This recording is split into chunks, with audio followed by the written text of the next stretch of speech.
我才不稀罕。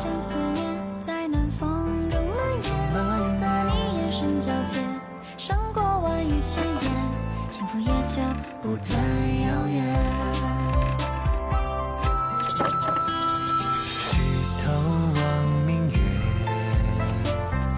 对影成双对，想要飞到天上的宫阙，两情相悦，缠缠绵绵，漫漫长夜，你在身边，相依偎，就是永远。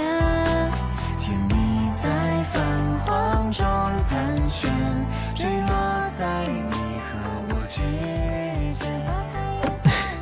你终于笑了。祝韩少君生日快乐！祝韩少君生日快乐！生日快乐！竟为了我的生辰，哼！你如何得知今天是我生辰？我不仅知道今天是你的生辰。我还知道你身高186，75公斤，O 型血，喜欢黑色，不喜欢下雨天，最喜欢吃你母亲煮的清汤挂面，不喜欢吃姜。你还知道什么呀？我还知道，自你出生以来，玄武城上上下下都说你是百年难遇的奇才，可就偏偏在16岁。被诊出患有心疾，大夫们都说你活不过20岁生辰。自那个时候开始，你就性情大变，一个知道自己死期的人过的是什么日子，每天都像是在倒数。你怨上天不公，你恨无力改变，你想活着。所以只要能够治愈心疾，什么事儿也都肯做。还说，你要相信，有一个人能够治愈你的，他会是最爱你的人。所以不要气馁，一定要坚持到最后。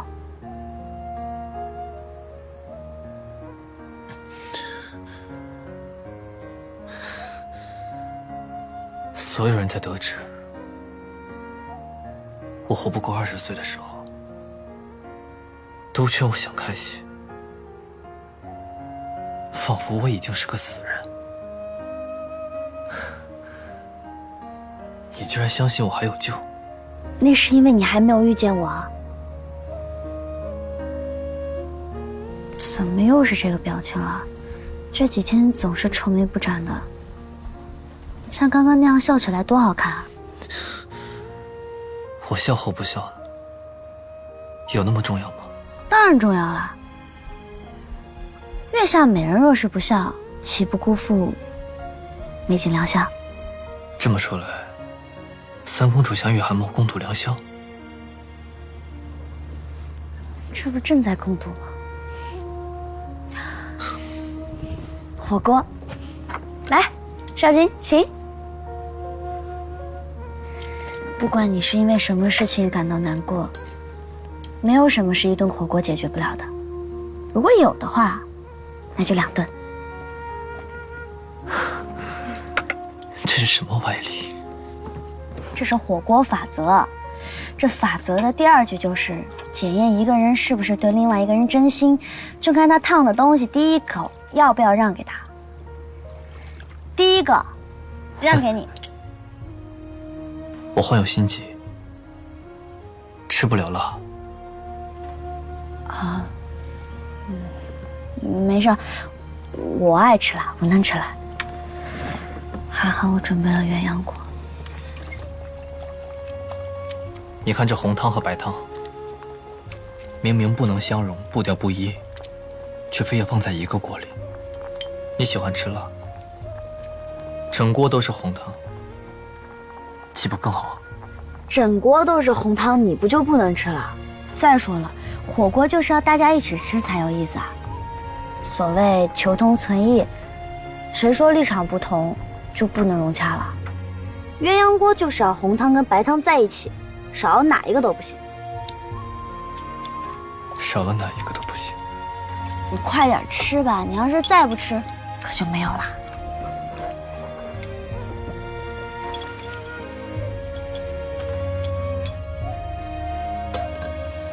我知道了，你想喝酒对不对？我准备好了，果子露。我知道有心机不能喝酒，所以这种果子露酒精度低，不会醉的。今天日子特殊，我也就略饮薄酒。敬少君。好，韩某敬三公主。